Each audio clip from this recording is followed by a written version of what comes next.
आपण पाहत आहात live Maharashtra police times. Bhimshakti सामाजिक संघटना सोलापूर शहर जिल्हा शाखेच्या वतीने संघटनेचे संस्थापक अध्यक्ष माजी सामाजिक न्याय मंत्री तथा राज्यसभा खासदार चंद्रकांत हंडोरे यांच्या आदेशानुसार निवेदन देण्यात येत आहे की दिनांक 10 डिसेंबर 2024 रोजी परभणी या ठिकाणी संविधानाच्या प्रतिमेची जातीयवादी लोकांनी विटंबना केली। त्यातून झालेल्या आंदोलनामध्ये सोमनाथ सूर्यवंशी नावाचा दलित कार्यकर्त्याला पोलिसांनी अटक करून त्याला अमानुषपणे पोलीस कोठडीत मारहाण करून त्याची हत्या करण्यात आली। या घटनेला आज मितीस 3 महिने पूर्ण झाले असून अद्यापही या मृत्यूस जबाबदार असणाऱ्या पोलीस कर्मचाऱ्यावर कुठलीही कारवाई करण्यात आलेली नाही। शासनाने ज्या पोलीस कर्मचाऱ्यावर निलंबनाची कारवाई करून कितपत या घटनेला धरून आहे हा एक संशोधनाचा भाग आहे, परंतु सोमनाथ सूर्यवंशीला पोलीस कोठडीमध्ये घेऊन गेल्यानंतर त्या ठिकाणी पोलीस कर्मचारी नेमणुकीस असलेले कोण होते त्यांची नावे अद्यापही प्रसिद्ध झालेली नाहीत। तसेच मुख्यमंत्र्यांनी नागपूर अधिवेशनात सोमनाथ सूर्यवंशीचा मृत्यू हा अस्थमाच्या रोगामुळे झाला असे विधानसभेत जाहीर केले। जर असे असेल तर औरंगाबाद येथील ज्या हॉस्पिटलमध्ये त्याचे पोस्टमॉर्टम अहवाल पोलिसांच्या अमानुष मारहाणीतून झाला असे अहवालात नमूद असताना मुख्यमंत्र्यांना असे वेगळे कुणी सांगितले हा महत्त्वाचा प्रश्न आहे आणि खऱ्या अर्थाने सोमनाथ सूर्यवंशी यांची हत्या मुख्यमंत्री व शासन जाणून बुजून दुर्लक्ष करण्यासाठी वेगवेगळे नियोजन करून हत्येचा मुद्दा दाबून ठेवत आहे। बिहार या ठिकाणी वर्षानुवर्षे बुद्धगया येथे असलेले महाबोधी विहार या ठिकाणी ब्राह्मणांनी कब्जा केलेला आहे आणि आता त्या ठिकाणी वेगवेगळ्या देवतांच्या मूर्ती स्थापन करून महाबोधी विहार झाकून टाकून त्या ठिकाणी हिंदूंच्या मंदिराचे अस्तित्व निर्माण करण्याचा प्रयत्न तेथील ब्राह्मण करत आहेत। यास खतपाणी घालण्याचे काम बिहार सरकार तसेच केंद्र सरकार करत आहे। म्हणून या ठिकाणी महाबोधी विहाराच्या मुक्तीसाठी जे आंदोलन चालवले जात आहे त्या आंदोलनास भीमशक्ती सामाजिक संघटनेच्या वतीने पाठिंबा असून ते बुद्धविहार ब्राह्मणांच्या कब्जातून सुटका करून बौद्धांच्या ताब्यात देण्यात यावे। तसेच सोलापूर शहरातील मोदी येथील चर्चमध्ये रविवारी सकाळी प्रार्थनाच्या वेळेस काही जातीयवादी संघटनेच्या लोकांनी चर्चमध्ये घुसून त्या ठिकाणी असलेल्या महिलांना बेदम मारहाण करून मोडतोड केली, त्याचा तीव्र निषेध करत आहोत। पोलीस खात्याने जे काही दुटप्पी धोरण अवलंबून चर्चमध्ये मार खाणाऱ्या महिलांवरच खोटे नाटे आणि फादर यांच्यावर खोट्या केसेस दाखल करून त्यांच्यावर अन्याय केलेला आहे। या घटनेची समूळ चौकशी करून कोणती जातीवादी संघटना कार्यरत आहे याचा छडा लावण्यात येऊन अन्याय आणि पीडित जनतेस न्याय मिळवून द्यावा अशी विनंती करण्यात येत आहे। वरील सर्व प्रश्नांवर भीमशक्ती सामाजिक संघटना अजूनही सौजन्याने भूमिका घेत आहे, परंतु सरकार जर अशाच पद्धतीने वागत असेल तर भीमशक्ती सामाजिक संघटनेला उग्र स्वरूप धारण करावे लागेल याची नोंद घ्यावी असे सांगण्यात आले आहे।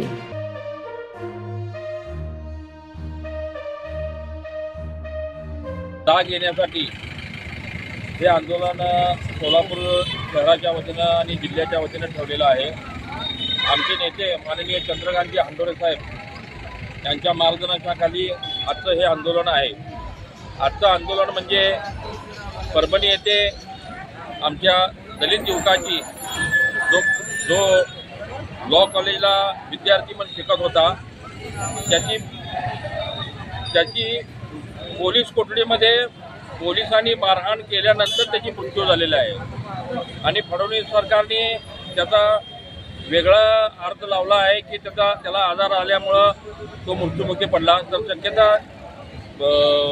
औरंगाबाद खंडपीठाने असं सांगितलेलं आहे की त्याचा मेडिकल रिपोर्ट असा आलेला आहे की त्याचा मृत्यू पोलिसांनी मारहाण केल्यामुळे त्याचा मृत्यू झालेला आहे। हे असताना आत्तापर्यंत त्या पोलिसावर किंवा त्या दोषी जे आहेत त्यांच्यावर आत्तापर्यंत जे कारवाई झालेली नाही।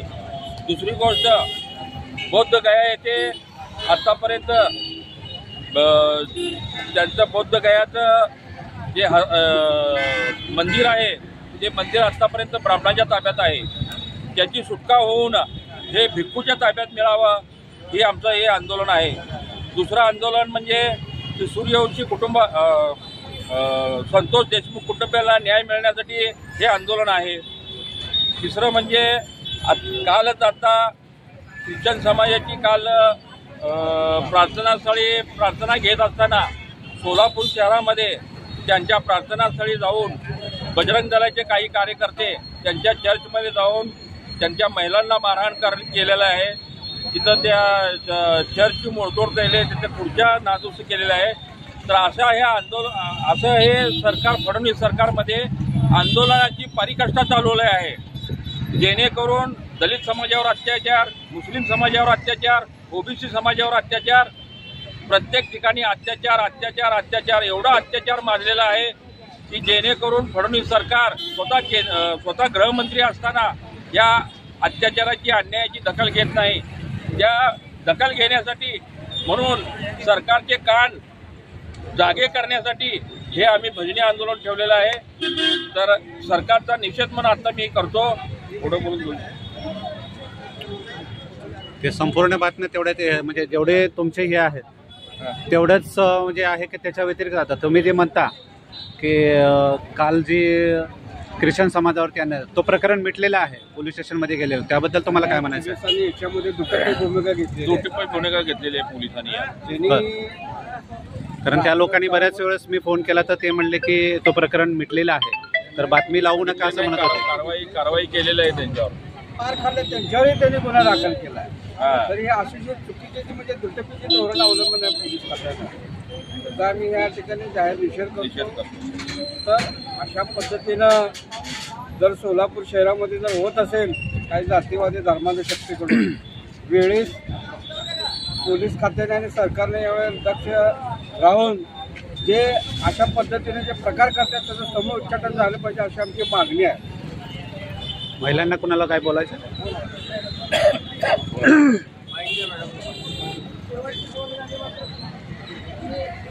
रमीला तुपलोंडे, आवाज. भीमशक्तीचे जिल्हाध्यक्ष, आदरणीय चंद्रकांतजी हांडोरे भीमशक्ती संघटनेचे जे संस्थापक अध्यक्ष आहेत, त्यांच्या आदेशानुसार या ठिकाणी सर्व कार्यकर्ते 2 मिनिटं बसून घ्यायचं आहे.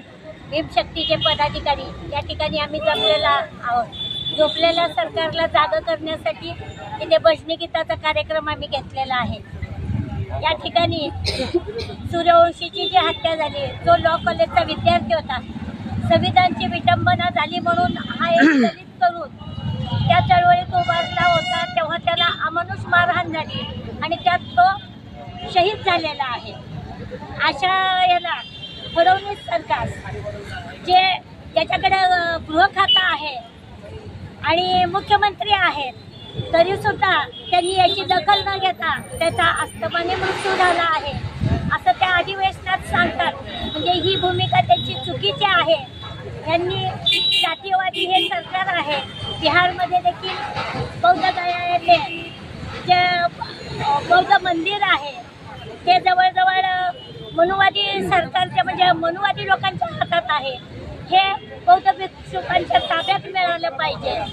तसेच आता जी घटना ख्रिश्चन समाजाची घडलेली आहे, नुकतीच प्रार्थनास्थळात ती लोक जमली होती.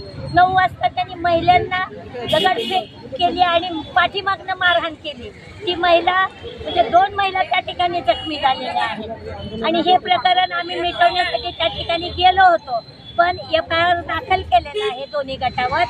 ही घटना मिटली असं मला वाटत नाही आहे. कारण जर असं जर जातीवाद्याकडनं प्रत्येक मंदिरावर आणि प्रत्येक याच्यावर, आता मुस्लिम समाजाची लोक जे आहे कुरेशी समाज, त्याच्यावरही बजरंग दलाने असंच मांस विकतात म्हणून त्यांच्यावरही दगडफेक करून हे दुकानं बंद करणं, हे करणं, त्याची रोजीरोटी त्याच्यावर चालते. तर हे सरकार आता ही जातीवादी दंगल पसरवत आहे. तर त्याबद्दल आम्ही भीमशक्तीच्या वतीने या ठिकाणी